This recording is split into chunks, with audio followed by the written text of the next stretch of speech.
وسلام علی عبادہ الذین اصطفیٰ اما بعد۔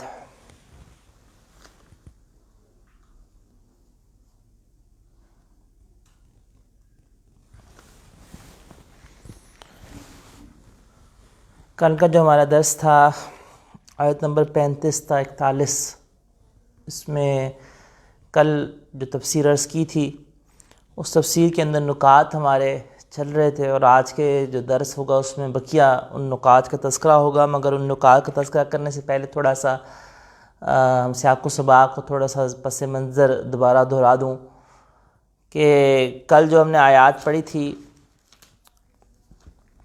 کہ اللہ جل شانہ نے احسان کو گنوایا کہ وَلَقَدْ مَنَنَّا عَلَيْكَ مَرَّةً أُخْرَىٰ، کہ اے موسیٰ ہم نے آپ کے اوپر دوسری دفعہ مزید بھی اور احسانات فرمائے۔ جس طرح موسیٰ علیہ السلام نے 8 چیزوں کا سوال کیا، اللہ جل شانہ نے 8 بڑے بڑے احسانات گنوائے، اور حقیقت میں انسان کے اوپر ہر لمحہ اللہ ہی کی نعمتیں اور احسانات متوجہ ہیں۔ اِذْ أَوْحَيْنَا إِلَىٰ أُمِّكَ مَا يُوحَىٰ، کہ جس وقت آپ کی والدہ کی طرف وحی کی جو وحی کی جا رہی ہے۔ أَنِ اقْذِفِيهِ فِي التَّابُوتِ، کہ وہ تابوت کو ڈال دیں سمندر کے اندر، دریا کے اندر، فَلْيُلْقِ الْيَمُّ بِالسَّاحِلِ، اور پھر دریائے نیل اس کو کنارے پہ ساحل پہ لے جائے، يَأْخُذْهُ عَدُوٌّ لِّي وَعَدُوٌّ لَّهُ، کہ اس تابوت کو پکڑ لیں میرا دشمن بھی اور جو موسیٰ علیہ السلام کو دشمن ہے۔ وَأَلْقَيْتُ عَلَيْكَ مَحَبَّةً مِّنِّي، اور اللہ جل شانہ نے ارشاد فرمایا کہ ہم نے موسیٰ علیہ السلام کے اوپر محبت ڈال دی تھی اپنی جانب سے، ان کو محبوب بنا دیا تھا۔ وَلِتُصْنَعَ عَلَىٰ عَيْنِي، تاکہ وہ پرورش پائے، عَلَىٰ عَيْنِي، اللہ جل شانہ ہر شے کو دیکھنے والے ہیں، حاضر ہیں اور ناظر ہیں، اور صرف اللہ ہی کی ذات حاضر ناظر ہے، حاضر اپنے علم کے لحاظ سے اور ناظر سب کچھ دیکھنے والا۔ تو اللہ جل شانہ کا یہ کہنا ہے کہ وَلَتُصْنَعَ عَلَىٰ عَيْنِي، کہ تاکہ آپ پرورش ہو میری نگاہوں کے سامنے، اس کا مطلب ہے کہ خاص میری حفاظت میں، کہ اللہ جل شانہ ارشاد یہ فرما رہے ہیں کہ یہ جو پرورش ہونا ہے یہ خاص میری حفاظت میں ہو۔ اِذْ تَمْشِي أُخْتُكَ، کہ جس وقت آپ کی بہن چل رہی تھی، فَتَقُولُ، اور وہ کہہ رہی تھی کہ هَلْ أَدُلُّكُم مَّن يَكْفُلُ، کیا میں رہنمائی کر دوں ایسے گھرانے کی طرف کہ مَن يَكْفُلُ، جو ان کی کفالت کرے۔ فَرَجَعْنَاكَ إِلَىٰ أُمِّكَ كَيْ تَقَرَّ عَيْنُهَا، اور پھر ہم نے لوٹا دیا ان کو آپ کی والدہ کی طرف تاکہ ان کی نگاہوں کو ٹھنڈا کر دیں، وَلَا تَحْزَنْ، اور وہ غمگین نہ ہوں۔ وَقَتَلْتَ نَفْسًا فَنَجَّيْنَاكَ مِنَ الْغَمِّ، اور آپ نے ایک شخص کو قتل کیا، فَنَجَّيْنَاكَ مِنَ الْغَمِّ، ہم نے آپ کو نجات دی غم سے۔ وَفَتَنَّاكَ فُتُونًا، اور ہم نے آپ کو کئی آزمائشوں سے، امتحانات سے گزارا۔ فَلَبِثْتَ سِنِينَ فِي أَهْلِ مَدْيَنَ، پھر آپ مدین والوں میں کئی سال رہے۔ ثُمَّ جِئْتَ عَلَىٰ قَدَرٍ يَا موسیٰ، پھر اے موسیٰ مقررہ وقت پر آپ آ گئے۔ وَاصْطَنَعْتُكَ لِنَفْسِي، اور میں نے آپ کو خاص اپنے لیے منتخب کیا۔ یہ آیات مبارکہ کی مختصر تفسیر اور نکات کل اساتذہ نے عرض کر دیے تھے، اور آج جو بقیہ نکات ہیں ان کا ہم سلسلہ شروع کرتے ہیں۔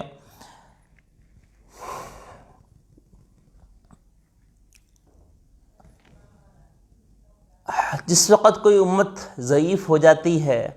جیسے کل عرض کیا تھا کہ جب امت کوئی ضعیف ہو جاتی ہے تو اس امت کے لیے حقوق کے لیے کھڑا ہونا دشوار ہو جاتا ہے، اور وہ اپنے بنیادی حقوق کا تحفظ نہیں کر سکتے، جیسا کہ بنی اسرائیل کے ساتھ ہوا۔ اسی سے ایک اور نکتہ بھی نکلتا ہے، وہ یہ کہ امت جب کمزور ہو جاتی ہے تو اس کو کھڑا کرنے والا جو ہے وہ لیڈر ہوتے ہیں، رہنما ہوتے ہیں، جو ایک کمزور امت کو کھڑا کر کے توانا بنا دیتے ہیں۔ جہاد کی بات کریں تو وہ بھی ایک امیر اس کے لیے چاہیے ہوتا ہے، انفرادی طور پہ تو کوئی نہیں شروع کر سکتا۔ تو لیڈر اور رہنما اس کی مثال اس طرح سے دیکھیے کہ موسیٰ علیہ السلام جو ہیں وہ ایک رہنما تھے، ایک لیڈر تھے، نبی تھے، اور رسول اور اولو العزم رسل کے اندر ان کا شمار ہوتا ہے کہ جس وقت وہ بنی اسرائیل کو ملے تو انہوں نے بنی اسرائیل کو فرعون کی غلامی سے نکال کر آزادی دلوا دی اور اس سے نجات دلوا دی جو ان کے اوپر ایک ظلم ہو رہا تھا۔ مگر کسی قوم کو ملنے والے جو اہم رہنما ہوتے ہیں وہ اس کو ایک حد تک تو اوپر لے کے جا سکتے ہیں، آگے فیصلہ اس قوم کے اپنے افراد کی فطرت نے کرنا ہوتا ہے۔ حضرت موسیٰ علیہ السلام نے فرعون کی غلامی سے تو نجات دلوا دی، مگر بنی اسرائیل اپنی فطرت سے باز نہیں آئے۔ انہوں نے اس آزادی ملنے کے بعد بھی اللہ کی نافرمانی کا کام اور اللہ جل شانہ کے انبیاء کرام علیہ السلام کو ستانے کا، حتیٰ کہ ان کو شہید کر دینے کا تک کا جرم کیا، اور اپنی اس بدبختی کی وجہ سے ہی وہ راندہ درگاہ ہو گئے۔ تو انبیاء کرام علیہ السلام جتنے بنی اسرائیل میں آئے اتنے کسی قوم میں نہیں آئے۔ بنی اسرائیل میں سب سے زیادہ اللہ تعالیٰ نے انبیاء کرام علیہ السلام کو بھیجا، بار بار سمجھانے کے لیے بھیجا، مگر یہی بنی اسرائیل تھے کہ جنہوں نے بعض انبیاء کو، بعض رسولوں کو قتل کر دیا، شہید کر دیا۔ یہی بنی اسرائیل تھے کہ جنہوں نے انبیاء کرام علیہ السلام کی بات ماننے سے بھی انکار کر دیا۔ حضرت موسیٰ علیہ السلام جیسے جلیل القدر نبی اور رسول ان کو ملے، جنہوں نے فرعون کی غلامی سے ان کو نجات دلوائی، مگر انہی موسیٰ علیہ السلام کو جس وقت یہ آزاد ہو گئے اور جس وقت ارض فلسطین پر حملہ کرنے کا اللہ جل شانہ کی جانب سے حکم ملا،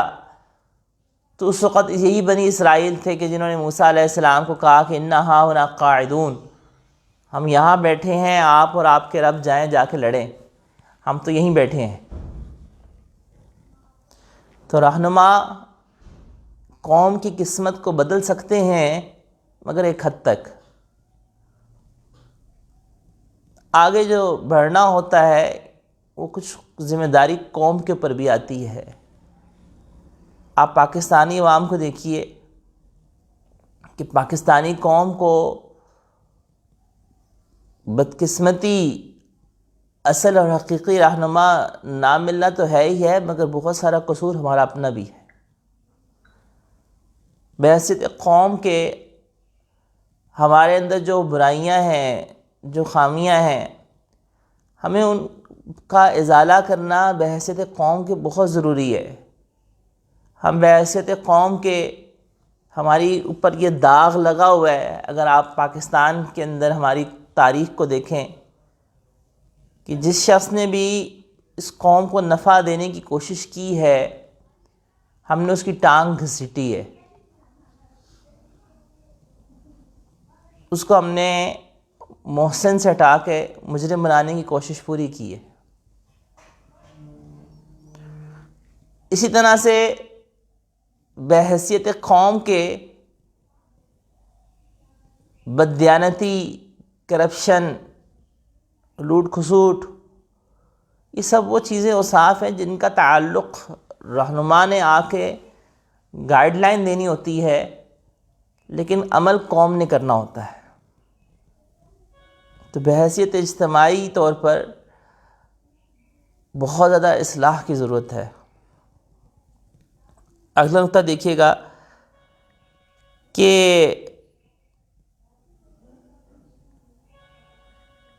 حضرت موسیٰ علیہ السلام سے اس وقت یہ فرعونی کا قتل ہوا جو کہ مدد کر رہے تھے، بنیادی طور پر موسیٰ علیہ السلام بنی اسرائیل کی مدد کر رہے تھے، تو اس میں نقطہ کیا تھا کہ جب کوئی شخص مدد کے لیے پکارے اور وہ مظلوم ہو تو جو شخص سننے والے ہوں ان پہ لازم ہے کہ وہ اس کی مدد کریں۔ من رآ منکم منکرا، جو شخص تم میں سے کوئی برائی کو دیکھے، حدیث مبارکہ میں ارشاد فرمایا گیا کہ من رآ منکم منکرا، جو شخص تم میں سے کسی برائی کو دیکھے فلیغیرہ بیدہ، کو چاہیے کہ وہ اس کے اپنے ہاتھ سے روک دے، فإن لم یستطع،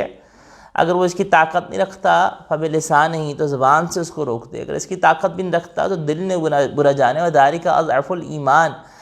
ایمان کا سب سے کمزور ترین درجہ ہے۔ حضرت موسیٰ علیہ السلام کو مدد کے لیے پکارا، حالانکہ اس وقت روایات میں ان کی عمر 12 سال ہے، کہ 12 سال کے نوجوان لڑکے تھے بالکل، مگر انہوں نے ایک مدد کا جس وقت پکارا تو انہوں نے مدد کے لیے آگے گئے، اور مدد چھڑوانے کی نیت جو تھی مدد ہی کی تھی، کہ ایک شخص پہ ظلم ہو رہا ہے تو میں اس کی داد رسی کر دوں، مدد کر دوں۔ تو کوئی شخص اگر ہمارے سامنے غلط کام کر رہا ہے، ظلم کر رہا ہے، تو جس حد تک ہم اس کی مدد کر سکتے ہیں کیجئے، حتیٰ کہ شریعت نے اس کو کتنا بڑا درجہ دیا ہے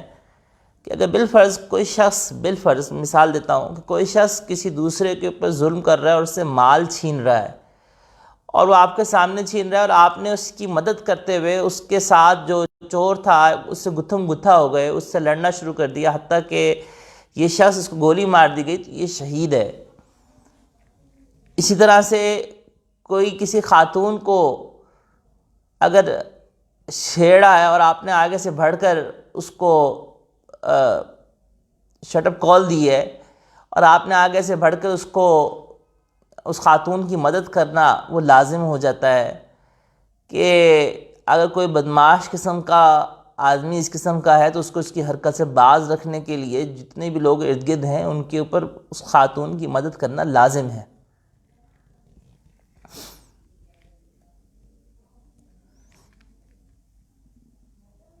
اگلا نقطہ دیکھیے گا کہ دیکھیں دار 3 طرح کے ہیں۔ دار سے مراد کیا ہے؟ ملک آپ سمجھ لیں، ممالک سمجھ لیں کہ ممالک 3 طرح کے ہوتے ہیں۔ ایک کو دارالاسلام فقہی لحاظ سے کہتے ہیں، ایک کو دارالحرب کہتے ہیں، اور ایک کو دارالامن کہتے ہیں۔ 3 طرح کے ممالک ہوتے ہیں۔ دارالاسلام تو وہ ملک کہلاتا ہے کہ جس کے اندر اسلامی حکومت ہو، چاہے نام کی ہی کیوں نہ ہو، بالکل نام کے حکمران ہو، بس صرف کلمہ پڑا ہو لیکن کام کو ایک بھی مسلمانوں والا نہ ہو، تب بھی وہ دارالاسلام ہی ہے، وہ ایک اسلامی ملک ہی کہلائے گا۔ جیسے پاکستان ہے اور دیگر اسلامی ممالک ہیں کہ ان کے حکمران مسلمان ہیں، بڑے نام کے مسلمان ہیں، کیونکہ تاریخ کو اٹھا کے آپ دیکھیں تو نیک اور صالح مسلمان بادشاہ تو بہت انگلیوں پہ آپ گن سکتے ہیں، اکثریت تو ایسی ہی عیاش بادشاہ ہی گزرے ہیں۔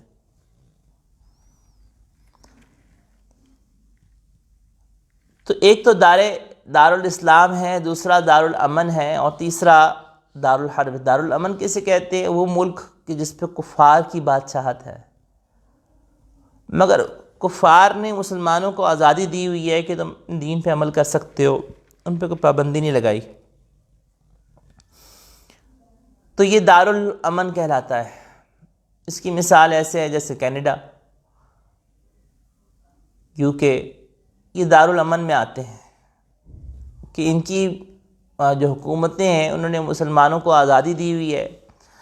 مسلمان آزادی کے ساتھ وہاں نماز پڑھتے ہیں، جماعت سے نماز پڑھتے ہیں، اذانیں دیتے ہیں، قربانی کرتے ہیں، خواتین پردہ کر سکتی ہیں، حتیٰ کہ کینیڈا نے مسلمانوں کے آپس میں باہمی فیصلے کے لیے انہوں نے اسلامک کورٹس الگ سے مقرر کر دی، اور اپنے آئین میں چینج کر کے مسلم فیملی لاء جو ہے وہ مسلمانوں کے قوانین کے مطابق الگ سے ہے، جس میں کورٹس جو ہیں وہ مسلم فیملی لاء کے مطابق فیصلہ کرتی ہیں۔ تو یہ دارالامن ہے، حکومت کفار کی ہے ملک کافروں کا۔ تیسرا وہ ہوتا ہے جو کہ دارالحرب ہوتا ہے۔ دارالحرب وہ ہوتا ہے ملک کے جس میں حکومت کافروں کی ہے اور مسلمانوں کو اپنے دین پر عمل کی اجازت نہیں ہے،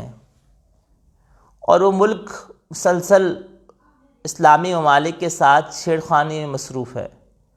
مسلسل اسلامی ممالک کو تنگ کرنے میں مصروف ہے، مسلسل مسلمانوں کے اوپر ظلم ڈھا رہا ہے، تو یہ دارالحرب کہلاتا ہے۔ اس کی مثال جیسے روہنگیا کہ یہ دارالحرب ہے، اس طرح فرانس دارالحرب ہے، مسلمانوں کو خواتین پہ نقاب کی پابندی لگا دی، اذان کی پابندی لگا دی، اب حلال گوشت کی پابندی لگا دی فرانس کے اندر کہ جی اب حلال گوشت ذبیحہ مسلمان حلال ذبیحہ نہیں کر سکتے، باہر سے حلال گوشت بھی نہیں آ سکتا۔ تو یہاں پہ مسلمانوں کو اپنے دین کے اوپر عمل کرنا دشوار ہوتا چلا جا رہا ہے۔ اب یہاں پہ جو مسئلہ صرف اور صرف دارالامن کے احکامات اور دارالحرب کے احکامات، یہ ایک بہت طویل موضوع ہے، اس پہ کئی بیانات لگ جائیں گے۔ یہاں پہ ہم صرف اور صرف ایک خاص حکم کو ٹچ کرنے لگے ہیں، اور وہ ہے کہ دارالاسلام کے اندر جو رہنے والے عیسائی، یہودی، جتنے بھی غیر مسلم ہوتے ہیں وہ ذمی کہلاتے ہیں۔ تو دارالاسلام کے اندر جو ذمی ہوتا ہے اس کا جان، مال، عزت، آبرو اسی طرح سے ایک مسلمان کے لیے محترم ہے شرعی لحاظ سے، جیسے کہ ایک مسلمان کا، یعنی جس طرح سے ایک مسلمان کی کسی چیز کو اٹھا نہیں سکتے، اس کی ایک مسلمان کی عزت محترم ہے، ایک مسلمان کا ایک مال کا تحفظ اس کو حاصل ہے۔ تو جو حقوق جان، مال، عزت، آبرو کے حوالے سے ایک مسلمان کو حاصل ہیں، وہی حقوق تمام کے تمام ایک ذمی کو بھی حاصل ہیں دارالاسلام میں رہنے والے۔ تو کسی مسلمان کے لیے جائز سے، چنانچہ اگر کسی مسلمان نے کسی ذمی کو قتل کر دیا، کسی عیسائی کو قتل کر دیا، تو قصاصاً اس مسلمان کو ذمی کے بدلے میں قتل کیا جائے گا۔ دوسرا جو تھا وہ یہ، میں نے اصل میں اس لیے تمہید ساری باندھی ہے کہ حضرت موسیٰ علیہ السلام کے جو قتل کی نوعیت تھی اس کو ذرا واضح کیا جا سکے، اور اس کی روشنی میں آج کل کے جو احکامات ہیں ان کو تھوڑا سا ہم سمجھ سکیں۔ جیسے میں نے عرض کیا کہ ہماری تفسیر کا موضوع عنوان ہی جو ہے وہ عصر حاضر ہے خاص طور پر، اور ہماری زندگیاں ہیں، تو ہم نے عصر حاضر کو، اپنے زمانے کو، اپنے احوال کو دیکھنا ہے کہ قرآن کریم کی ان آیات کی تفسیر میں ہمارے لیے کیا گائیڈ لائن مل رہی ہے، ہمیں کیا کرنا ہے۔ تو دارالحرب اور دارالاسلام تو میں نے واضح کر دیا، دارالاسلام میں رہنے والے جو بھی ذمی ہیں اس کو ایک عزت، جان، مال، عزت، آبرو کا تحفظ حاصل ہے، چنانچہ ان کی عبادت گاہوں کو بھی حملہ کرنا جائز نہیں ہے، نہ ہی ان کی عبادت گاہوں کو کچھ چھیڑا جائے گا، تنگ کیا جائے گا۔ دارالامن کے اندر بھی جو مسلمان رہنے والے ہیں، مسلمانوں کا چونکہ ایک معاہدہ ہوتا ہے باقاعدہ، اور اس معاہدے کی وجہ سے یعنی مسلمانوں کو ایک امن حاصل ہے وہاں پہ، اور مسلمان اپنی عبادات کر رہے ہیں اور کفار کو چھیڑ نہیں رہے، مسلمانوں کو تنگ نہیں کر رہے، تو انہوں نے ایک صلح کا معاہدہ کیا ہوا ہے۔ تو یہ صلح کا معاہدے کی رعایت رکھنا مسلمانوں کے لیے لازم ہے، کہ مسلمانوں کے لیے جائز نہیں ہے کہ دارالامن کے اندر کسی بھی قسم کی ایسی کوئی حرکت نہ کریں کہ جس سے اس امن کے معاہدے کو دھچکا لگ جائے، صلح کے معاہدے کو دھچکا لگ جائے، یا جس سے وہاں کے جو رہنے والے مسلمان ہیں ان کے لیے جینا دوبھر ہو جائے۔ تو وہاں پہ کسی کافر کے جان، مال، عزت، آبرو کو نقصان پہنچانا مسلمان کے لیے جائز نہیں ہے، کیونکہ دارالامن ہے، وہاں پہ ایک معاہدہ ہوا ہے اور مسلمان اپنے وعدے کا پابند ہے۔ تو جب صلح کا معاہدہ ہوا ہے تو پھر مسلمانوں کو صلح کے معاہدے کی رعایت رکھنی ہے، اپنے اس وعدے کی پابندی رکھنی ہے، الا یہ کہ جب تک اس وعدے کی منسوخی خود ان کی طرف سے نہ ہو جائے۔ اگر ان کی طرف سے صلح کا معاہدہ ختم ہو جائے تو پھر وہ الگ بات ہے۔ تیسرا ہے دارالحرب۔ دارالحرب کے اندر بھی اگر تو مسلمان امان لے کے جاتا ہے، آج کل کے زمانے میں امان لینے کی شکل کیا ہے؟ ویزا، کہ ویزا جو ہے وہ امان لینے کی شکل ہے، کہ جب کوئی شخص ویزا لے کے جاتا ہے تو گویا کہ یہ وعدہ کر کے جا رہا ہوتا ہے کہ میں آپ کے ملک میں رہ کے آپ کے ملک کے جو لاز ہیں ان کی پابندی کروں گا، سوائے ان لاز کے جو کہ غیر اسلامی ہیں ان کی پابندی نہیں کروں گا۔ تو جو ایک شخص جب جاتا ہے اور دارالحرب کے اندر ویزا لے کے جاتا ہے، تو پھر دارالحرب میں جب ویزا لے کے جا رہا ہے نا، تو پھر اس پہ بھی، اس مسلمان کے اوپر بھی، اس سے آپ کے سامنے ذرا سامنے آئے گا کہ اسلام کتنا عظیم مذہب ہے، کہ اسلام کس طرح سے حقوق کی رعایت رکھتا ہے اور کس طرح سے وعدے کی پابندی کی اہمیت دیتا ہے، اور کس طرح سے ایک صرف دین جو ہے وہ عبادات کا نام تو نہیں ہے، دین تو پورا کا پورا دین ہے، اور دین کے اندر معاملات بھی شامل ہیں، معاشرت بھی شامل ہے، تو یہ بھی معاملات کا ایک حصہ ہے۔ تو اگر کوئی شخص کسی حربی ملک کے اندر جاتا ہے اور ویزا لے کے جاتا ہے یا معاہدہ کر کے جاتا ہے کہ میں تمہارے ملک میں کسی قسم کا نقصان نہیں پہنچاؤں گا، امان لے کے جاتا ہے، تو پھر اس پہ اس معاہدے کی پاسداری لازم ہے۔ پھر وہ اس کسی کافر کو، کسی حربی کسی کو نقصان نہیں پہنچا سکتا، اور اس کو اپنے اس معاہدے کی پابندی کے تحت امن سے رہنا ہوگا، اور جب وہ معاہدہ لے کر گیا ہے۔ دارالحرب کے لوگ اگر حالت جنگ میں ہوں مسلمانوں کے ساتھ، تو اس وقت مسلمان پھر معاہدے کی پابندی ان پہ کسی کی معاہدے کی پابندی نہیں رہتی، کیونکہ جب دارالحرب کے جو کافر حکومت ہے جب وہ مسلمانوں کے ساتھ جنگ شروع کر دے یا تنگ کرنا شروع کر دے اور کوئی مسلمان ادھر امان لے کر گیا بھی نہیں ہے، تو پھر مسلمانوں پہ اس کی پابندی نہیں رہتی کہ وہ ان کے جان مال عزت آبرو کے حوالے سے پھر اس طرح سے پابندی نہیں رہتی، کیونکہ ظاہری بات ہے کہ وہ تو حالت جنگ ہے۔ اس کی سیدھی سی مثال ایسے کہ جیسے جب انڈیا کا اور پاکستان کی جب جنگ چھڑی تو اس وقت انڈیا چونکہ ایک حملہ آور کرنے والا ہے تو مسلمان پاکستان کے اوپر کوئی رعایت رکھنا نہیں ہے کہ وہ کوئی رعایت رکھے تو پاکستان بھی مارے گا، جس طرح سے فروری کے اندر ہوا کہ ان کے جہاز آئے اور پاکستانی جہازوں نے اس کو مار گرایا۔ تو دارالحرب کا حکم اور ہوتا ہے اور دارالامن کا حکم اور ہوتا ہے۔ حضرت موسیٰ علیہ السلام کا یہ جو واقعہ پیش آیا تھا قتل کا، یہ دارالحرب تھا۔ دارالحرب اس طرح سے تھا کہ فرعون کی حکومت جو تھی اس نے ایک ظلم و ستم کا بازار گرم کیا ہوا تھا، بچوں کو قتل کر رہا تھا، اور بچوں کو قتل کرنے کا سلسلہ رکا تو نہیں تھا، وہ تو چلتا جا رہا تھا اسی طرح سے، اور بنی اسرائیل کے جو لوگ تھے ان کو اسی طرح سے غلام بنایا ہوا تھا، ان سے کام لیے جا رہے تھے، ان سے زبردستی بیگار لی جا رہی تھی، تو ایک ظلم و ستم کا بازار تو گرم ہوا تھا۔ ایسی صورتحال میں جبکہ کوئی امن کا معاہدہ بھی نہیں تھا، تو ایسے صورتحال میں حضرت موسیٰ علیہ السلام کا کسی فرعونی کو جو کہ ایک حربی سپاہی تھا اس کو قتل کر دینا وہ گناہ تھا ہی نہیں۔ اب اس سے کچھ احکامات مزید نکل آئے، وہ یہ کہ ہمارے پاکستان کے اندر یا ہر دارالاسلام کے اندر یا دارالامن میں مسلمان کے لیے جائز نہیں ہے کہ وہ کسی غیر مسلم کے جان کو، مال کو، عزت آبرو کو نقصان پہنچائے بوجہ اس امن کے معاہدے کے کہ جو کہ مسلمان حکومت نے کی ہوئی۔ ذمی جو حضرات ہوتے ہیں جو اسلامی ملک میں رہ رہے ہوتے ہیں ان سے بھی معاہدہ اسلامی حکومت نے کیا ہوتا ہے، اسلامی حکومت نے ان کو اپنی جگہ جو رہنے کی اجازت دی ہوتی ہے اسلامی ملک کے اندر، تو وہ گویا کہ ان کو وہ ایک تحفظ کی ایک دلیل ہوتی ہے، ایک وعدہ ہوتا ہے۔ اس کا سیدھی سی مثال آپ یہ دیکھیں کہ جس وقت ہم آج کل کے زمانے میں ہم شناختی کارڈ بنواتے ہیں کسی ملک کا، اور کسی ملک میں جب رہنے کے لیے ایک شناختی کارڈ ہمیں مل جاتا ہے، رہنے کی اجازت مل جاتی ہے، تو ایک امن کا معاہدہ ہوتا ہے۔ یہ اس بات کا معاہدہ ہوتا ہے کہ آپ کو اس ملک کی جو قوانین ہیں آپ کی پاسداری ان پر لازم ہے۔ جب ہم شناختی کارڈ بنا لیتے ہیں، جب یہاں پہ پاکستان میں ہم رہ رہے ہیں، تو پھر پاکستان کے جو قوانین ہیں، شرط یہ کہ جائز قوانین ہیں، ناجائز قوانین نہ، کیونکہ ناجائز قوانین میں تو کسی کی اطاعت بھی نہیں ہے، تو جائز قوانین کا ماننا ہمارے پر لازم ہو جاتا ہے۔ یہ بمنزلہ وعدے کی پابندی کی ہو جاتا ہے، اسی لیے اشارے کو توڑنا بھی جائز نہیں ہے، اللہ یہ کہ کوئی بہت حادثاتی شکل پیش آ رہی ہے، کوئی بہت ایمرجنسی شکل پیش آ رہی ہے، جیسے ایمبولینس ہے، کوئی مریض ہے، کوئی اس قسم کا معاملہ پیش آ رہا ہے، ورنہ عمومی حالات کے اندر جو اشارہ ہے اس کو توڑنا جائز نہیں ہے، کیونکہ ایک مسلمان ملک میں جب ہم رہ رہے ہیں اور دارالاسلام ہے اور ہم نے یہاں پہ رہتے ہوئے جس وقت یہاں پر ایک حکومت سے ایک معاہدہ ہمارا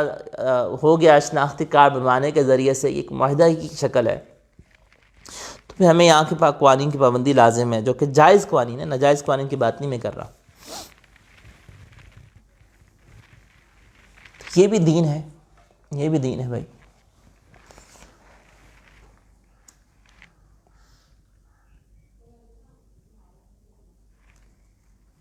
کسی دوسرے کو، اگلا نقطہ دیکھیے گا کہ کسی دوسرے کو کے بارے میں کوئی ہلاکت کا مشورہ ہو رہا ہو تو اس کو خبر دینا اور بچانا وہ لازم ہے۔ حضرت موسیٰ علیہ السلام کا جس کو گرفتاری کرنے کا منصوبہ فرعون نے حکم دیا کہ موسیٰ علیہ السلام کو گرفتار کر لیا جائے، تو اس وقت شہر سے 2 آدمی آئے اور آ کے انہوں نے خبر دی موسیٰ علیہ السلام کو کہ آپ کا اس طرح سے معاملہ طے ہوا ہے۔ تو ظاہری بات ہے کہ ان کو اطلاع ملی، تو اگر کسی شخص کو اطلاع ملتی ہے کسی دوسرے کے بارے میں کہ دوسرا شخص اس کے ساتھ برا کرنا چاہ رہا ہے، تو اس کے اوپر لازم ہے کہ اس کو جا کے بتائے کہ تاکہ وہ اس نقصان سے بچ جائے۔ اگلا نقطہ دیکھیے گا کہ کسی دوسرے کو نقصان سے بچانے کے لیے خبر دینا یہ غیبت میں بھی شامل نہیں ہے۔ مثال بظاہر تو یہ غیبت کی شکل ہے کہ آپ ایک عیب کو بیان کریں کہ فلاں نے آپ کے قتل کا منصوبہ بنا لیا، فلاں نے آپ کو نقصان دینا چاہتا ہے، اس نے یہ بات کہی ہے، بظاہر تو یہ غیبت کی شکل بن رہی ہے، لیکن شرعی لحاظ سے یہ غیبت اس لیے نہیں کیونکہ اس سے مقصود جو ہے وہ اس کو نقصان سے بچانا ہے، اور اس سے مقصود جو ہے وہ اس کو ظلم سے اور نقصان سے بچانا ہے۔ اس کی مثال ایسی ہے کہ جیسے کوئی شخص اپنی بیٹی کا نکاح کرنا چاہ رہا ہو اور وہ لڑکے کے بارے میں تحقیق کر رہا ہے کہ لڑکا کیسا ہے، تو اس کے اڑوس پڑوس سے دوستوں سے پوچھتا ہے، تو وہاں پہ اس کے جو اڑوس پڑوس ہیں ان کے اوپر لازم ہے کہ وہ اگر اس کی کوئی بات بتاتے ہیں اور ان کا مقصد جو ہے وہ شر سے بچانا ہے، یعنی اگر لوگوں کو نقصان سے بچانا ہے، مثلا وہ کہتے ہیں کہ بھئی یہ تو بندہ فراڈیا ہے، نشئی ہے، نشے میں رہتا ہے ہر وقت، تو اب یہ ان کا جو بتانا تھا وہ نقصان سے بچانے کے لیے تھا، یہ غیبت میں نہیں آتا، اور اس کا مقصد چونکہ نقصان سے بچانا ہے اس لیے یہ لازم بھی ہو جاتا ہے اس کو ظاہر کریں۔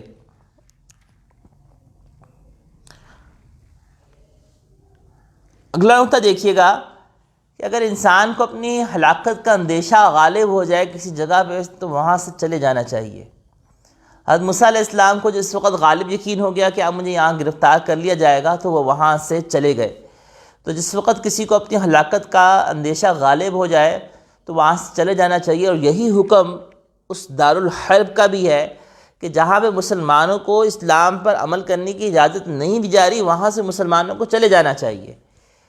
جیسے فرانس ہے، فرانس کے اندر جو مسلمان ہیں، اگرچہ یورپ میں رہنے والی سب سے بڑی تعداد مسلمانوں کی فرانس سے آباد ہے، مگر فرانس کے اندر رہنے والے مسلمانوں کو اپنی دنیا کی خاطر جو ہے وہ اس ملک میں نہیں رہنا چاہیے کہ جو ملک سر عام بدماشی کر رہا ہے اور نبی کرم علیہ السلام کی گستاخی کر رہا ہے، سرکاری سطح پہ گستاخی کر رہا ہے، اس ملک کے اندر رہنا مسلمانوں کے لیے جائز نہیں ہے۔ جبکہ وہ پہلے انہوں نے پردے پر پابندی لگائی، پھر اس طرح سے سر عام گستاخی کی گئی، پھر اس کے بعد جو ہے مسلسل اب حلال فوڈ پر پابندی لگا دی گئی، تو وہاں پہ جو مسلمان رہیں گے وہ اپنی دنیا کی خاطر اپنے دین کو بیچ رہے ہیں، پھر وہاں پہ وہ ایک ایک کر کے جس طرح سے ان کے اسباب بنتے جائیں وہاں سے نکلتے چلے جائیں، یکدم نہ نکلیں کہ یکدم ممکن ہے کہ ان کے لیے نکلنا دشوار ہو جائے، مگر جس طرح سے اسباب نکلتے جا رہے ہیں وہاں سے ہجرت کر جائیں، وہاں سے چلے جائیں۔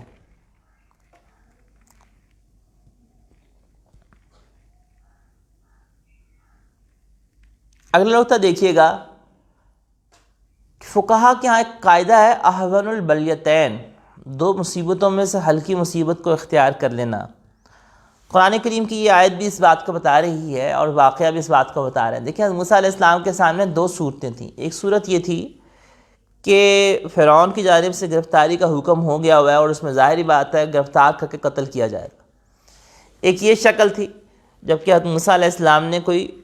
جرم نہیں کیا تھا، جیسے میں نے وضاحت کی کہ یہ جو حربی کا قتل کرنا تھا یہ ایک جنگ کی شکل سے تھی اور یہ جائز امر تھا، گناہ نہیں تھا۔ البتہ موسیٰ علیہ السلام کو ندامت اس پہ ہوئی کہ ان کا ارادہ نہیں تھا، اور انہوں نے کل درس میں تفصیل سے بیان کیا تھا کہ یہ کوئی گناہ نہیں تھا، کیونکہ انبیاء کرام علیہ السلام جو ہیں وہ قبل نبوت بھی اللہ جل شانہ ان کی کبیرہ اور صغیرہ گناہوں سے حفاظت فرماتے ہیں۔ اللہ جل شانہ نے یہاں پہ جب موسیٰ علیہ السلام کو اس وقت اپنے قتل کا یقین حاصل ہو گیا کہ مجھے ایک ہلاکت کی یہ راستہ ہے، دوسرا ہلاکت کا راستہ یہ تھا کہ وہ نکل جائیں، اب نکل کے جانا کہاں پہ، اب وہ ان کے سامنے کوئی پکچر نہیں تھی کہ میں نے کس جگہ پہ جانا ہے، اور کیا میں آیا میرے پاس وہاں پہ کوئی اسباب بھی ہوں گے یا نہیں ہوں گے، اس کا کچھ بھی ان کے پاس نہیں تھا، نہ کوئی مال تھا نہ کوئی دولت تھی، کچھ بھی نہیں تھا، دونوں طرف ہلاکتیں تھیں۔ ظاہری بات ہے کسی دوسرے شہر میں نکل جاتے ہیں، کسی دوسری طرف نکل جاتے ہیں تو وہاں پہ کیا کریں گے، تو دونوں طرف، لیکن جو نقصان تھا یہاں شہر میں رہنے میں نقصان زیادہ تھا اور شہر سے نکل جانے میں نقصان کم تھا، تو انہوں نے اس راستے کو اختیار کیا جس میں نقصان کم تھا۔ بالکل اسی طرح سے کہ جیسے حضرت موسیٰ علیہ السلام کی والدہ نے بھی،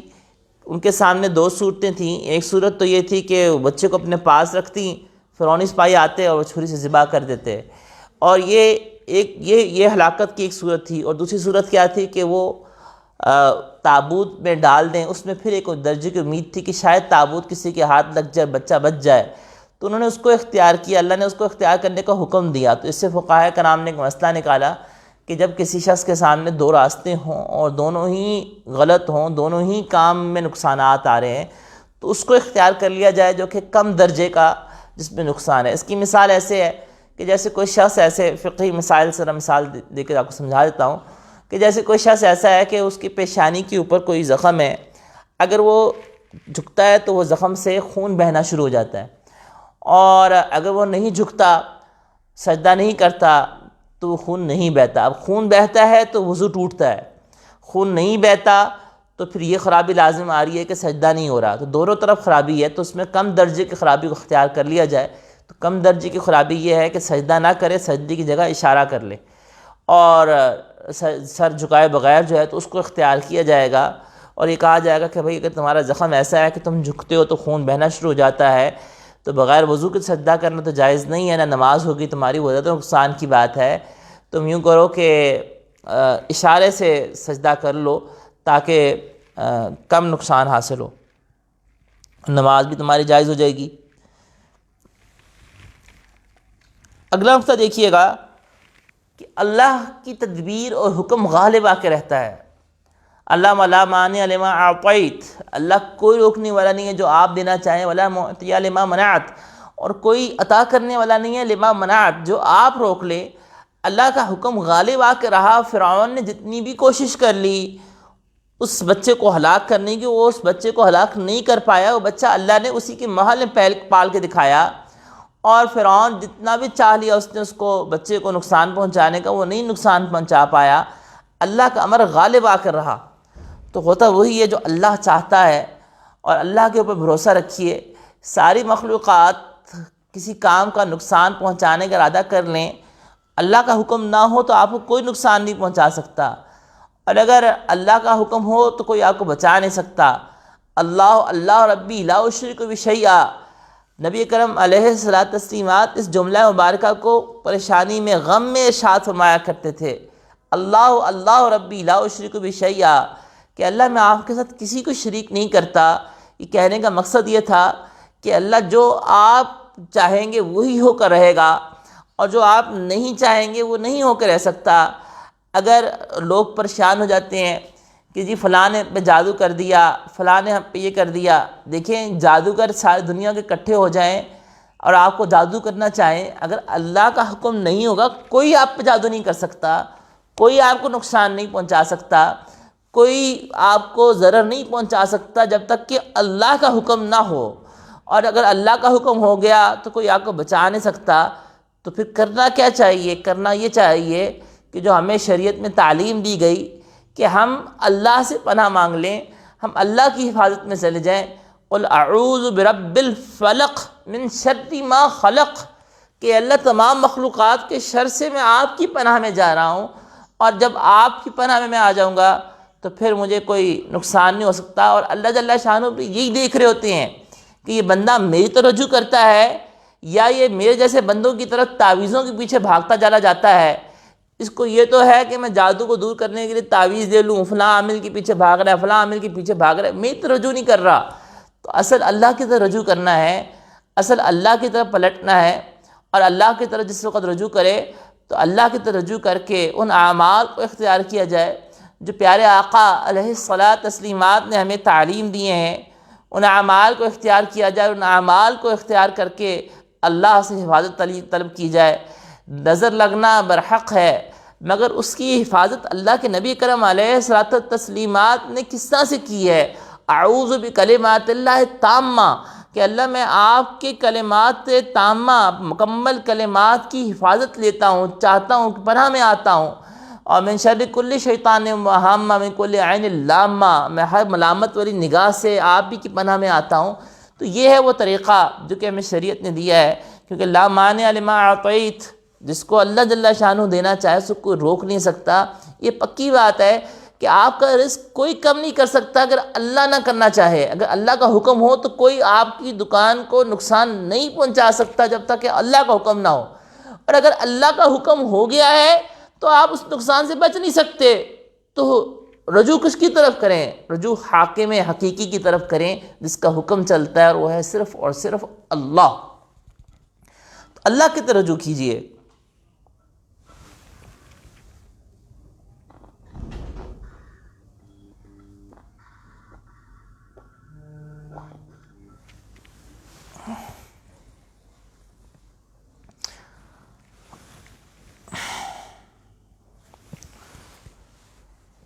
اللہ جل شانہ حاکم حقیقی ہیں، مالک حقیقی ہیں اور رب العالمین ہیں. اگلا نقطہ دیکھیے گا کہ جس وقت انسان کو کوئی راستہ نہ سمجھ میں آ رہا ہو تو وہ اللہ کی طرف رجوع کرے.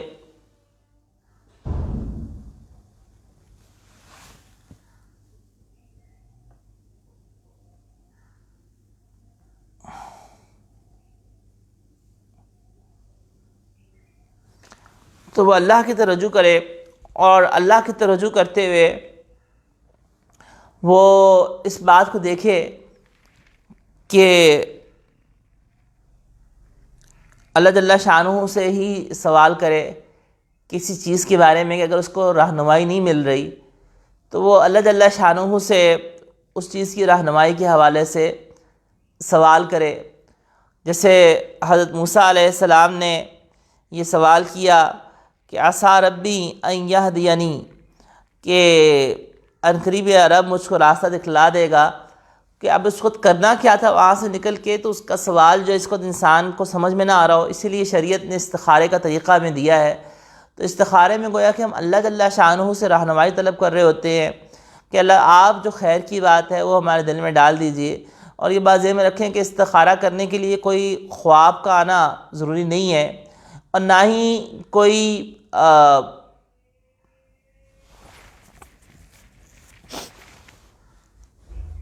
اس چیز کی ضرورت ہے کہ استخارہ کے اندر جو ہے وہ جب تک خواب نہ دیکھے تب تک سمجھے کہ کچھ نظر نہیں آئے گا. نہ استخارہ کے اندر جو شریعت نے ہمیں تعلیم دی ہے تو اس تعلیم کے اندر کوئی یہ تذکرہ نہیں ہے کہ خواب دیکھنے کا، بلکہ شریعت نے صرف اتنا بتلایا ہے کہ استخارے کی دعا پڑھی جائے، 2 رکعت نفل پڑھ کے استخارے کی دعا پڑھی جائے اور اللہ جل شانہ سے مانگا جائے اور رہنمائی طلب کی جائے. جو خیر کی چیز ہوتی ہے اللہ جل شانہ اس کی طرف یا تو دل پھیر دیتے ہیں، شرح صدر فرما دیتے ہیں، یا اللہ جل شانہ اس خیر کی طرف اسباب بنا دیتے ہیں، اور جس چیز میں شر ہوتا ہے اس سے اللہ جل شانہ خود بخود دور کرتے چلے جاتے ہیں. اور یہ اصل استخارے کا جواب ہوتا ہے جو کہ عملی جواب ہوتا ہے. اگلا نقطہ دیکھیے گا کہ رحمت یہ انبیاء کرام علیہ السلام کے اخلاق عالیہ میں سے ہے. حضرت موسیٰ علیہ السلام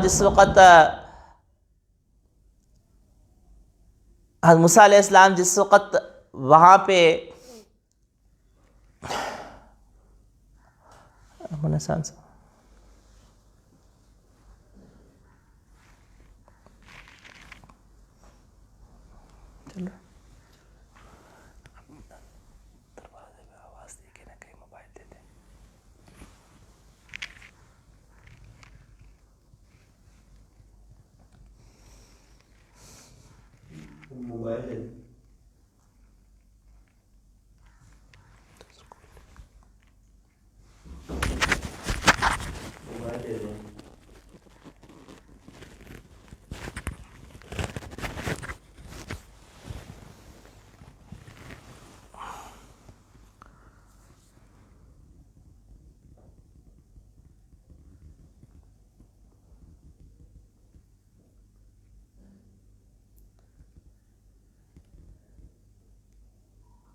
اگلا نقطہ دیکھیے گا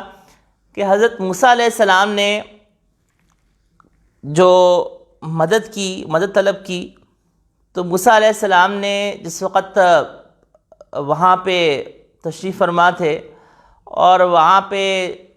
سستانے کے لیے انہوں نے منظر دیکھا کہ کنویں کے اوپر اس طرح سے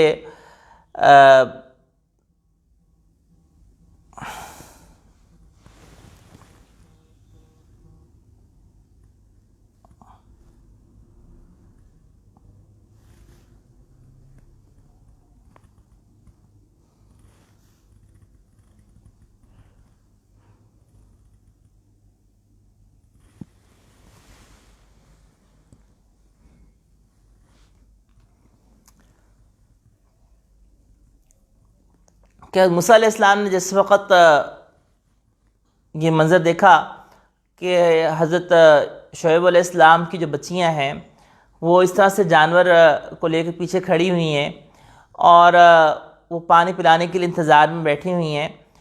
تو حضرت موسیٰ علیہ السلام نے ان کی مدد کی، تو اس میں نکتہ نکلا کہ اگر انسان جو ہے وہ طاقتور ہے اور اس کے سامنے کوئی کمزور ہے تو کمزوروں کی مدد کرنا یہ اخلاق نبوی ہے، انبیاء کرام علیہ السلام کا اخلاق ہے۔ حضرت موسیٰ علیہ السلام نے جس وقت یہ مدد کی تو اس کے بعد مدد کرنے کے بعد اللہ کے آگے اپنے عز کا اظہار کیا، اس کے اللہ جل شانہ کے آگے کوئی دوسروں کے آگے کوئی بڑائی ظاہر نہیں کی، بلکہ اللہ جل شانہ کے آگے اپنی عاجزی کو ظاہر کیا۔ چنانچہ ارشاد فرمایا کہ رب انی لما انزلت الیہ من خیر فقیر، کہ اللہ آپ جو بھی میری طرف نازل کریں بھلائی میں سے میں اس کا محتاج ہوں۔ تو یہ اپنا عاجزی کا ظاہر کرنا تھا، باوجود اپنے طاقت کے ہونے کے اللہ کے آگے اپنی عاجزی کو ظاہر کیا۔ تو یہی طریقہ ہے کہ انسان اللہ کے آگے اپنی عاجزی کو ظاہر کرے، اپنی طاقت کو ظاہر نہ کرے کہ اللہ میں ایسا ہوں میں ویسا ہوں، نہیں، اللہ کے آگے دعا کے اندر اپنی عاجزی کو ظاہر کرے کہ اللہ میرے پاس میں محتاج ہوں، مجھے فلاں چیز کی ضرورت ہے، میں فلاں مریض ہو گیا ہوں۔ چنانچہ آپ دیکھیں کہ زکریا علیہ السلام نے جس وقت دعا کی تو اس وقت انہوں نے اپنے بڑھاپے کو، حالانکہ اللہ کو بھی پتہ تھا کہ وہ بوڑھے ہو چکے ہوئے ہیں، مگر انہوں نے اپنے بڑھاپے کو اللہ کے آگے پیش کیا، اولاد کے لیے اپنی عاجزی کو ظاہر کیا۔ تو اللہ کو یہ عاجزی کا اظہار جو ہے یہ بہت پسند ہے، اللہ کو اچھا لگتا ہے کہ میرا بندہ میرے سامنے عاجزی کا اظہار کر رہا ہے۔ اگلا نقطہ دیکھیے گا کہ اگر نیکی کا بدلہ بغیر کسی طلب کے مل جائے تو وہ اللہ کی طرف سے انعام ہوتا ہے۔ حضرت موسیٰ علیہ السلام نے نیکی کی اور ان بچیوں کو پانی پلوا دیا، ان کے جانوروں کو، اور اس کا صلہ ان کو کیا ملا جو کہ انہوں نے تمنا نہیں کی تھی، وہ اللہ کی جانب سے ان کو انعام مل گیا دنیا میں، کہ حضرت شعیب علیہ السلام نے ان کو اپنی پرورش کے اندر اپنے پاس رکھ لیا اور کہا کہ اچھا 8 سال تم بکریاں چراؤ، تم اپنی بچی کا نکاح کر دوں گا۔ تو یہ ایک نعمت تھی جو کہ حاصل ہو رہی تھی اس نیکی کے صلے کے اندر جو کہ انہوں نے کی تھی۔ تو نیکی کے صلہ اگر دنیا کے اندر کو مل جاتا جب کہ آپ کی تمنا نہ ہو تو وہ اللہ کی جانب سے ہوتا ہے، اگر آپ کی تمنا ہو تو وہ جائز نہیں ہے۔ اگلا نقطہ دیکھیے گا کہ کسی بھی صنعت کار کے لیے کہ جو اپنا سامان بناتا ہے، اس کی مثال حدیث مبارکہ میں اس طرح سے دی گئی کہ جو صنعت کار یعنی جو بھی کام کرنے والا شخص چاہے کوئی چیز بنا رہا ہے، کوئی چیز تیار کر رہا ہے، وہ اپنے تیار کرنے کے اندر اگر دین کی نیت رکھتا ہے تو حدیث مبارکہ کا مفہوم ہے کہ اللہ کے نبی کرم علیہ السلام نے اس کی مثال موسیٰ علیہ السلام کی والدہ کی سی دی کہ جس طرح سے موسیٰ علیہ السلام کی والدہ نے اپنے ہی بیٹے کو دودھ پلایا اور اس کی بدلے میں اجرت بھی ان کو مل گئی۔ تو حدیث مبارکہ میں اس صنعت کار کی مثال، یعنی جو شخص صنعت کار سے مراد جو شخص کام کر رہا ہے، کوئی بھی پیشہ کسی بھی چیز کی مینوفیکچرنگ کر رہا ہے، کسی چیز کو بنا کے دے رہا ہے، تیار کر کے دے رہا ہے، وہ شخص سارے اس میں داخل ہیں کہ ان کو بھی چاہیے کہ وہ دین کی نیت کر لیں۔ جب وہ دین کی نیت کر لیں گے تو اس دین کی نیت کرنے کی وجہ سے ان کو وہ کام تو کریں گے مگر ان کو وہ اجر بھی مل جائے گا کہ جو کہ اجرت کی شکل میں ان کو وہ اجرت بھی مل جائے گی اور اجر الگ سے ملے گا۔ اس کی مثال ایسے ہے کہ جیسا حدیث مبارکہ میں ارشاد فرمایا گیا کہ ایک تیر بنانے والے کو ایک تیر کے اوپر 3 لوگوں کو اجر ملتا ہے۔ ایک وہ شخص کہ جس نے تیر اس نیت سے بنایا کہ اس کو جہاد میں چلایا جائے گا، یعنی اس نے تیر بنانے کی نیت جو تھی اس کی وہ جہاد کی نیت تھی کہ لوگ اس کو جہاد میں استعمال کریں گے۔ اس نے اگرچہ تیر اپنا بیچا ہے اور تیر بیچ کے اس نے اپنے پیسے لیے ہیں مگر اس کو بھی تیر کے بنانے کے اندر اجر مل جائے گا۔ دوسرا وہ شخص جس نے مال خرچ کر کے اس تیر کو خریدا، اور تیسرا وہ شخص جس نے اس تیر کو چلایا۔ تو ایک تیر کے اوپر 3 لوگوں کو اجر مل جاتا ہے۔ بالکل اسی طرح سے ایک شخص ہے جو کاریگری کوئی چیز بناتا ہے اور وہ نیت کرتا ہے کہ اس کو کوئی دیندار لوگ خریدیں گے، دین میں استعمال ہوگی، یعنی دین کے استعمال کی وہ نیت کرتا ہے، اگرچہ وہ اپنی چیز بیچ رہا ہے لیکن بیچنے کے ساتھ وہ پیسے بھی لے رہا ہے، اس کے پیسے لینا جائز ہے، اس کے باوجود اس کو اجر ملے گا کہ اچھا اس نے نیک کام کے لیے ایک چیز بنا کے دی۔ بالکل اسی طرح کہ جس طرح سے برائی کے لیے، گناہ کے کاموں کے لیے بھی کوئی چیز بنا کے کوئی دیتا ہے اور وہ گناہ کے کاموں میں ہی استعمال ہونا ہے تو اس کو وبال بھی اس کے اوپر آئے گا کہ اس نے گناہ کے کام کے لیے ایسی چیز بنا کر کیوں دی۔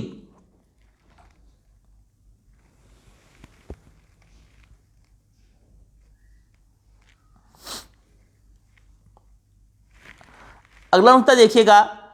کہ کسی شخص کو اپنے ملازم کے لیے چاہیے کہ وہ سہولت دے.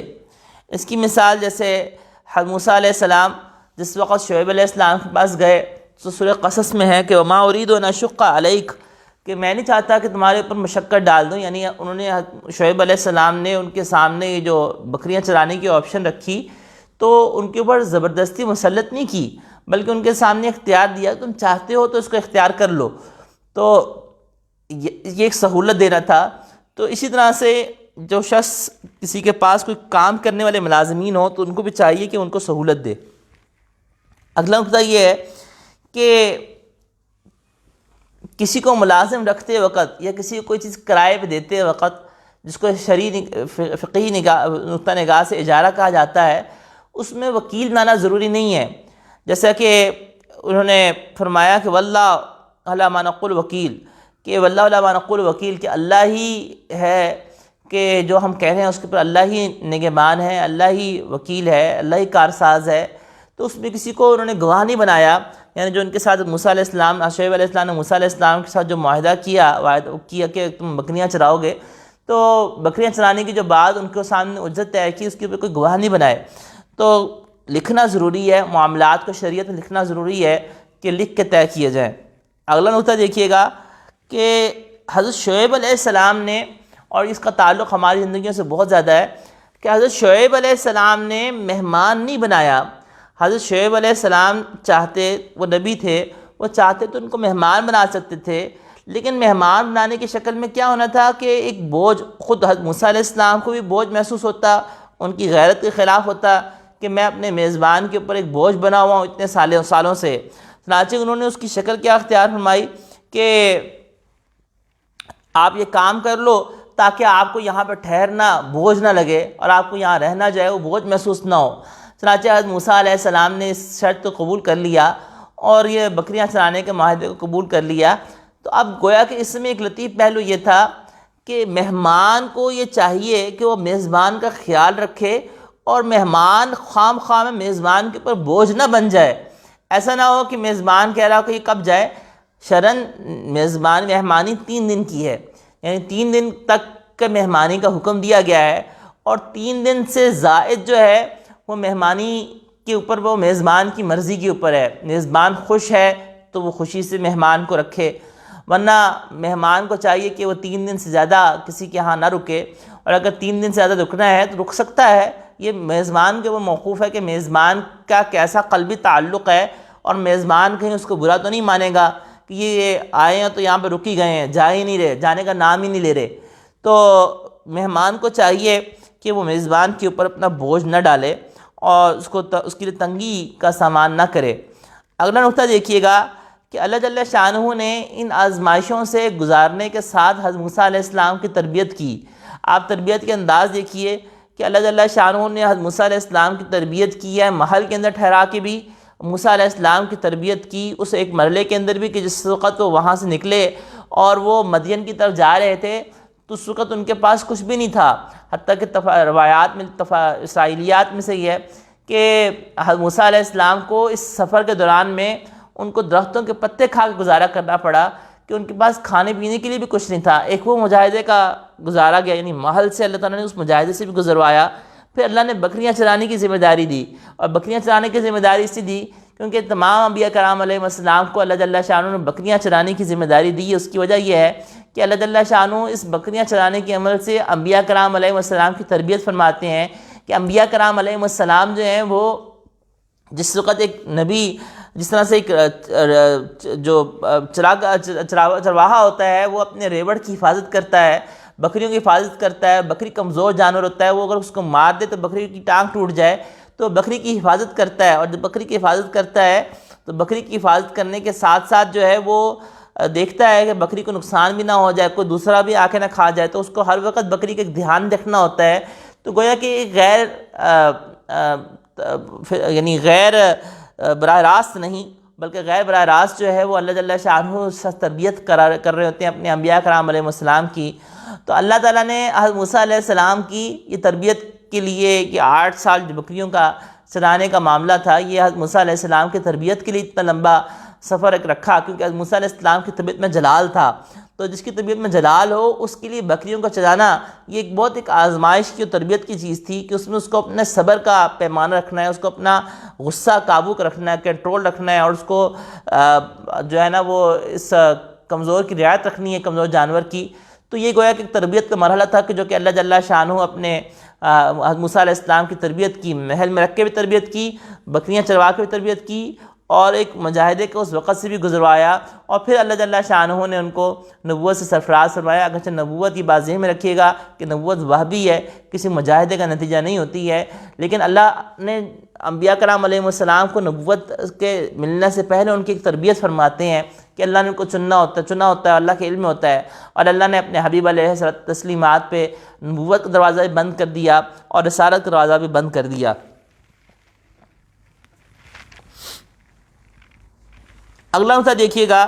کہ بہترین اجیر وہ ہے جو قوی بھی ہو اور امین بھی ہو۔ اس پہ گفتگو میں پیچھے کر چکا ہوں کہ قوی ہونے سے مراد یہ ہے کہ اس عہدے کی اہلیت رکھتا ہو، اور امین سے مراد کہ امانت دار بھی ہو۔ اس پہ گفتگو پیچھے ہو چکی ہے کہ کسی بھی عہدے کو دینے کے لیے 2 وصف بنیادی ضروری ہیں۔ حضرت یوسف علیہ السلام نے بھی یہ 2 وصف ذکر کیے گئے تھے کہ انی حفیظ علیم، کہ میں حفاظت بھی کرنے والا ہوں اور جاننے والا بھی ہوں۔ بالکل اسی طرح سے یہاں پر بھی قوی امین، حضرت موسیٰ علیہ السلام کے واقعے کے اندر بھی قوی امین 2 وصف ذکر کیے کہ یہ قوی بھی ہیں، یعنی اہلیت بھی رکھتے ہیں، اور امانت دار بھی ہیں۔ تو یہ 2 وصف بنیادی طور پہ ضروری ہیں کہ انسان جو ہے وہ کسی عہدے کے دیتے وقت، کسی ذمہ داری کو دیتے وقت وہ شخص اس کی اہلیت بھی رکھتا ہو، اس کی سمجھ بھی رکھتا ہو، یا اور دوسرا یہ کہ امانت دار بھی ہو۔ اگلا نقطہ دیکھیے گا کہ بعض صورتیں انسان کو شر کی اور نقصان کی نظر آتی ہیں، مگر ان میں بہت بڑا خیر چھپا ہوتا ہے۔ آپ دیکھیے گا کہ بظاہر تو یہ ایک شر کی صورت تھی کہ موسیٰ علیہ السلام کے ہاتھوں ایک فرعونی قتل ہوا، بظاہر تو یہ ایک شر کی صورت تھی، مگر اس میں بہت بڑی خیر چھپی ہوئی تھی۔ بظاہر تو موسیٰ علیہ السلام کو محل چھوڑنا پڑا، بظاہر تو موسیٰ علیہ السلام کے لیے نقصان کے سارے نقشے بن گئے، مگر اس میں بہت بڑی خیر چھپی ہوئی تھی۔ اور وہ خیر کیا چھپی ہوئی تھی؟ وہ خیر یہ چھپی ہوئی تھی کہ حضرت موسیٰ علیہ السلام کو آگے اللہ جل شانہ نے حضرت موسیٰ علیہ السلام شعیب علیہ السلام کی اہلیہ ان کے نکاح میں دینی تھی، اور شعیب علیہ السلام کی اہلیہ نکاح میں آئیں تو وہ ان کو لے کر اپنے والدین کی طرف جا رہے تھے، اور وہ کوہ طور کے پاس ان کو نبوت ملنے کا سبب بنا۔ تو اللہ جل شانہ نے بسا اوقات ہمارے ساتھ بھی ایسا ہوتا ہے کہ ہم پریشان ہو جاتے ہیں کہ یہ کیا ہو گیا ہے، تو حالات سے پریشان مت ہوں، کہ اللہ جل شانہ بسا اوقات حالات جو ہوتے ہیں وہ غم کے، پریشانی کے نظر آ رہے ہوتے ہیں، مگر ان میں خیر چھپی ہوتی ہے، جس کا پتہ انسان میں کچھ زمانہ گزرنے کے بعد پتہ چلتا ہے کہ اچھا اس شر کے اندر یہ خیر چھپا ہوا تھا۔ اور اللہ جل شانہ کے ہر کام میں کوئی نہ کوئی حکمت ہوتی ہے۔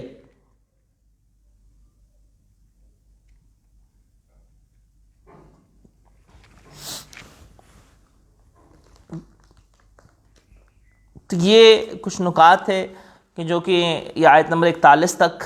گزرے، اور اب آیت نمبر 41 سے آگے جو نکات ہیں انشاءاللہ وہ اب ہفتے کو درس ہوگا۔ کل جمعہ ہے اور جمعے کو جو ہے وہ درس ہمارا نہیں ہوا کرے گا،